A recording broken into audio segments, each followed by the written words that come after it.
Alléluia. Voilà, veuillez nous excuser. Voilà, nous avons été d'une manière, voilà, brusque, été interrompus à cause d'un appel.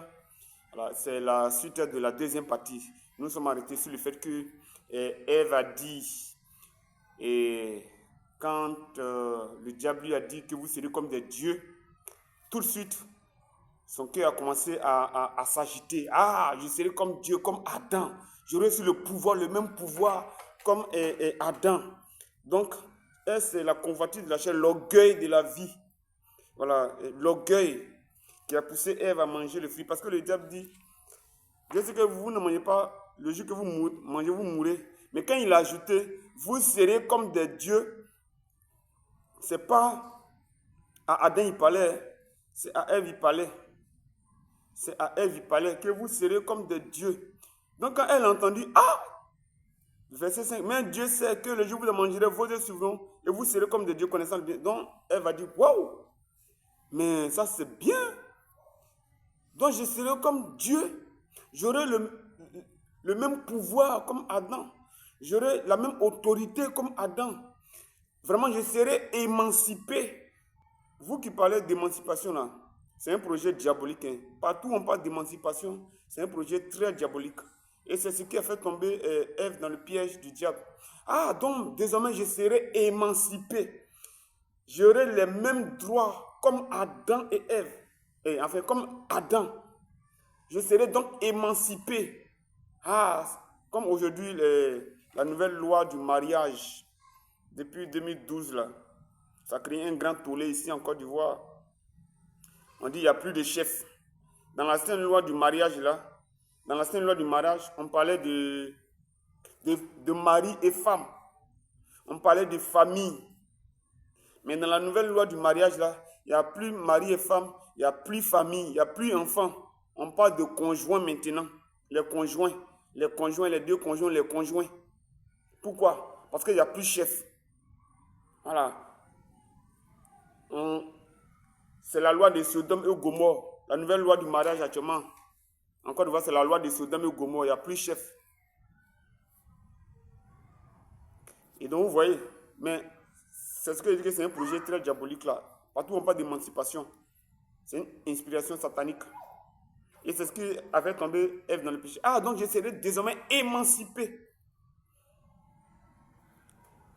Donc, elle a pris le fruit et elle a mangé.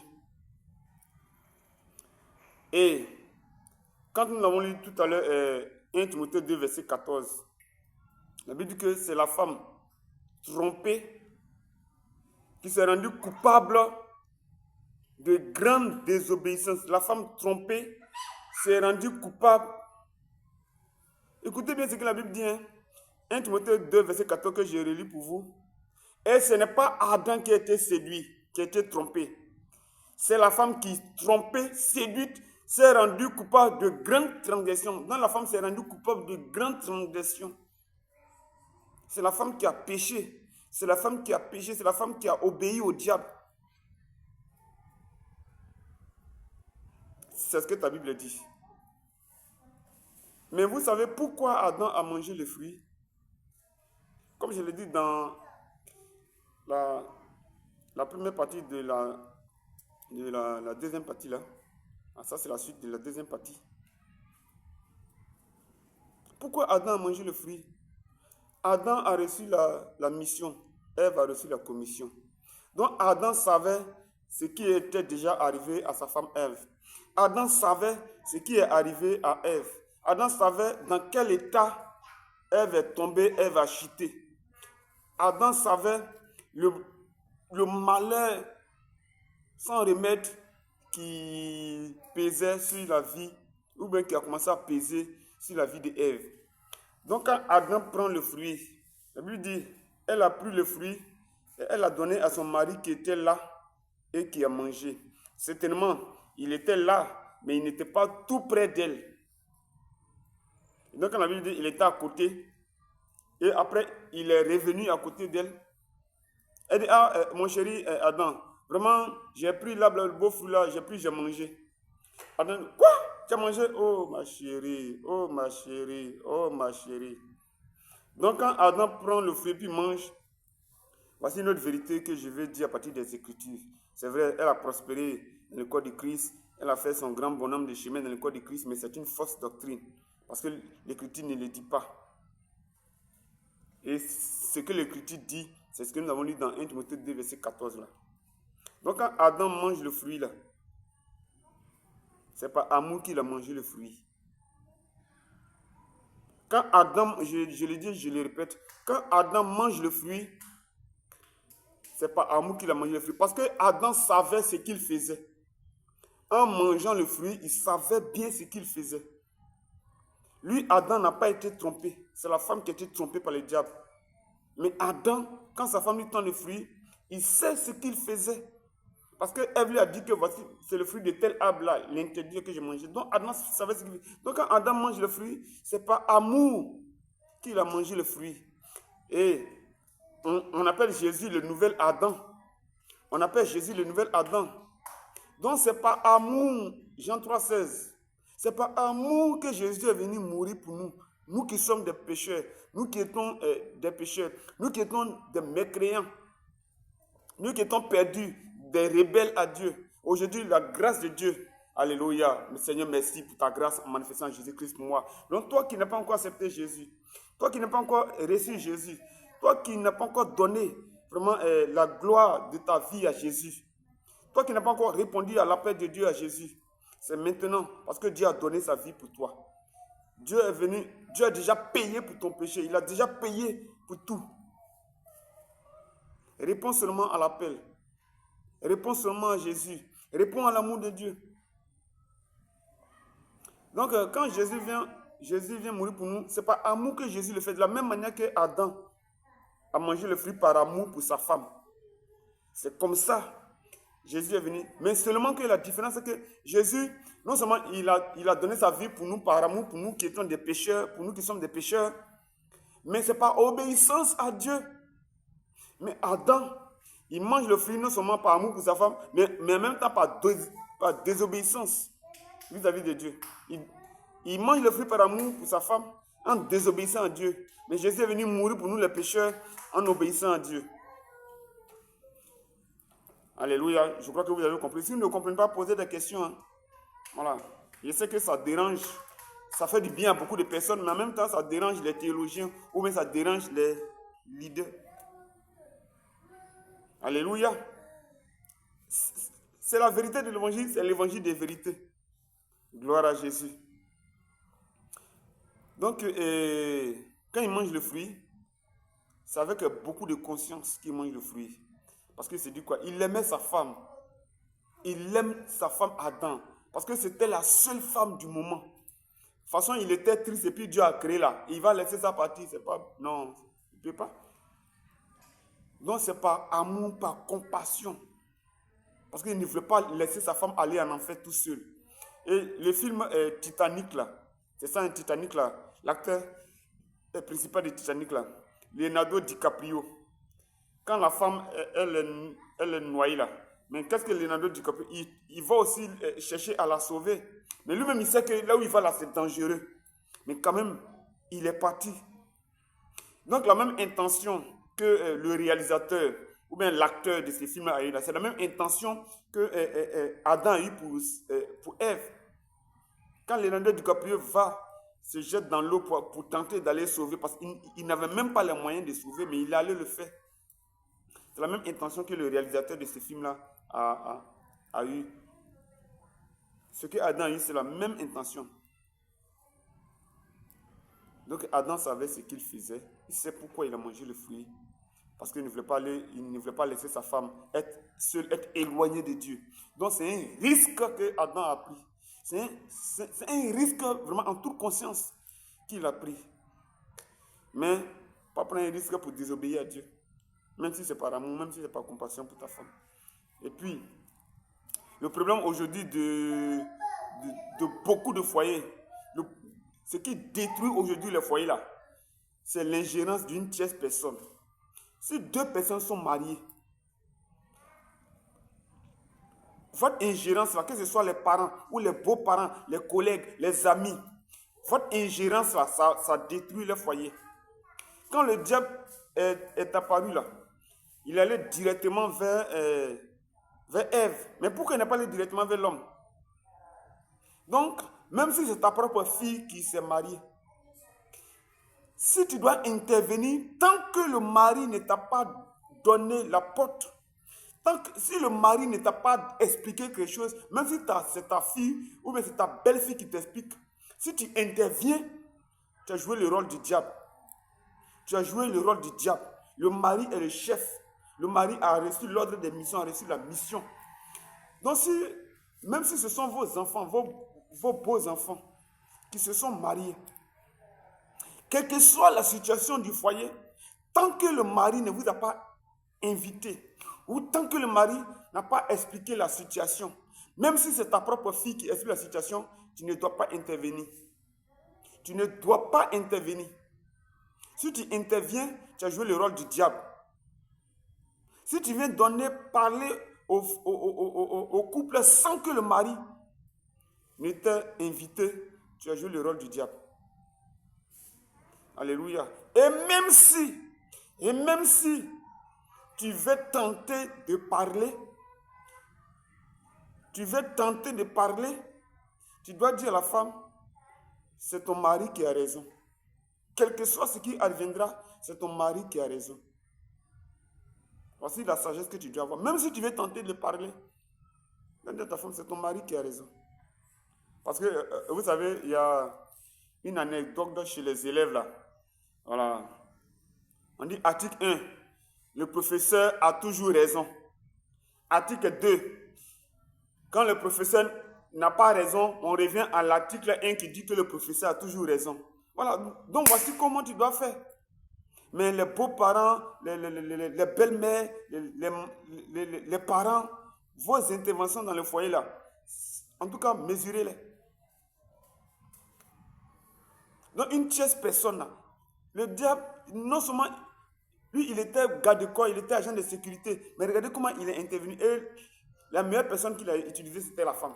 Parce que le diable, c'est que les femmes, elles sont promptes à réagir négativement. Excusez-moi les mamans, mais c'est la parole de Dieu que je prêche. Vous avez votre sagesse, mais dans certaines conditions. Alléluia. Et vous allez voir pourquoi je le dis. Parce que quand Dieu donne la sentence là, quand Dieu donne la sentence à l'homme là, il dit quoi? Comme tu as écouté la voix de ta femme, quand Dieu donne la sentence, la sanction, comme tu as écouté la voix de ta femme. Mais l'Éternel appela l'homme et lui dit, où es-tu? Il répondit, j'ai entendu ta voix et je suis nu parce que je me suis caché, j'ai eu peur, je me suis caché parce que j'étais nu. Et l'Éternel dit, qui t'a appris, qui t'a appris que tu étais nu? As-tu mangé de l'arbre défendu? Mais quand Dieu vient là, il ne parle pas à la femme, c'est à celui à qui il a donné la mission, à lui il s'adresse. Mais pourtant, c'est la femme qui a mangé, qui a été trompée. Mais Dieu n'a pas donné mission à la femme, Dieu a donné l'ordre de mission à l'homme. Donc voici pourquoi Dieu ne s'adresse pas à la femme. C'est l'homme qui devait s'adresser à sa femme. Écoutez le verset 14. D'abord le verset 13. Et l'Éternel Dieu dit à la femme, pourquoi as-tu fait cela? La femme répondit, le serpent m'a séduite et j'en ai mangé. Donc quand Dieu s'adresse à la femme, il dit, mais pourquoi tu as fait ça? Mais quand Dieu dit, pourquoi tu as fait cela? C'est pourquoi tu as donné le fruit à l'homme. Il ne dit pas pourquoi le diable t'a donné le fruit. Il dit, pourquoi tu as donné le fruit à l'homme? Donc si toi tu as mangé là, et puis Adam aussi, bon, c'est vrai, tu n'as pas bien fait d'écouter ta femme, hein. Si ta femme a mangé le fruit, mais tu vas devant elle et tu dis, ah, Dieu, mon Père, mon Seigneur, mon Créateur, ah, vraiment, j'ai zaï, hein. Tu prends la responsabilité sur toi. Comment ça? Ah, ma femme, elle a mangé le fruit. Mais je sais que tu es un bon Dieu, tu es un bon papa. Mais vraiment, ta sentence dit que elle va mourir. Mais fais quelque chose pour moi, qu'elle ne puisse pas mourir. Mais tu peux vraiment la racheter, tu peux lui pardonner. À cause de toi seul, Adam, Dieu pouvait pardonner à ta femme Ève. Mais tu as désiré d'obéir à la voix de ta femme bêtement, follement. Et quand Dieu dit à l'homme, puisque, verset 17, il dit à l'homme, puisque tu as écouté la voix de ta femme et que tu as mangé l'arbre du fruit auquel je t'avais donné sur toi, tu n'en mangeras point. Le sort sera maudit à cause de toi. Alléluia. Mais pourquoi Dieu dit ça? Puisque tu as écouté la voix de ta femme. Non, normalement, le diable, c'est pourquoi il allait vers la femme. Et Adam aussi sait pourquoi. Mais Dieu, quand il dit, comme tu as écouté la voix de ta femme, il n'a pas dit comme tu as écouté la voix du diable. Alléluia. Et voici pourquoi je dis que j'explique ce que la Bible dit, que l'homme n'a pas été trompé, mais c'est la femme qui a été trompée. L'homme, c'est par amour qu'il a mangé le fruit. Ce n'est pas par quoi que ce soit, c'est par amour qu'il a mangé le fruit à cause de sa femme, parce qu'elle était perdue déjà. Donc lui, il voulait vraiment compatir au malheur de sa femme. Pleurer avec ceux qui pleurent. Mais ce n'est pas parce qu'elle a désobéi que tu vas désobéir. La Bible dit pleurer avec ceux qui pleurent. Mais si tu as désobéi, moi je ne vais pas désobéir. Mais lui, c'est ce qu'il a fait. Compatir. Il ne veut pas laisser sa femme dans cet état piteux, désagréable dans lequel elle est tombée là. Donc, il a voulu faire comme elle. Et donc, mes frères et sœurs, franchement, voici vraiment la vérité que je voulais nous dire. Alléluia. D'abord, retenez que Lucifer, Dieu l'a créé, mais c'est l'homme qui a créé Satan, parce qu'il a vendu son autorité au diable. Le diable n'est pas venu dans le jardin d'Éden en tant que Satan, mais il était dans le jardin d'Éden en tant qu'agent de sécurité de Adam et Ève. Et les 1/3 des anges là, Dieu les a mis à la suite de Lucifer pour aller garder ne serait-ce que 2 personnes. Deuxième chose, c'est que dans le jardin d'Éden, le diable, d'abord, on parle du diable d'abord, Adam et Ève avaient l'autorité, le pouvoir, la puissance, ils avaient toute la domination. Ils étaient Dieu, prince de ce monde. Et par jalousie, par convoitise, le diable a fait un coup d'état avec les 1/3 des anges, un coup d'état pour renverser l'autorité établie sur la terre qui était l'homme, pour renverser la volonté de Dieu, pour faire désobéir les hommes de Dieu, les enfants de Dieu, Adam et Ève. Donc ils ont pris le pouvoir, ils sont devenus désormais princes de ce monde, Dieu de ce monde, donc Satan. Et dans le jardin d'Éden, et quand Ève, elle mange le fruit, Ève a été séduite. Adam n'a pas été trompé. Et Ève, quand elle mange le fruit, elle va donner à son mari. Son mari sait que sa femme a mangé le fruit, donc elle est perdue, elle est morte, elle est vraiment séparée de Dieu. Donc Adam, ce n'est pas amour qu'il a mangé le fruit. Ce n'est pas amour pour sa femme qu'il a mangé le fruit. Il était conscient de ce qu'il faisait. Et la Bible dit, donc ils sont un peu récapituler ce que j'ai dit dans la première partie, dans la deuxième partie et dans la suite de la deuxième partie. Alléluia. Donc quand tu manges le fruit, bon, Dieu vient et puis il donne la sentence. Comme tu as écouté la voix de ta femme. Et j'ai dit que dans nos foyers d'aujourd'hui là, plus de 90% des divorces, des problèmes de foyer viennent de l'extérieur.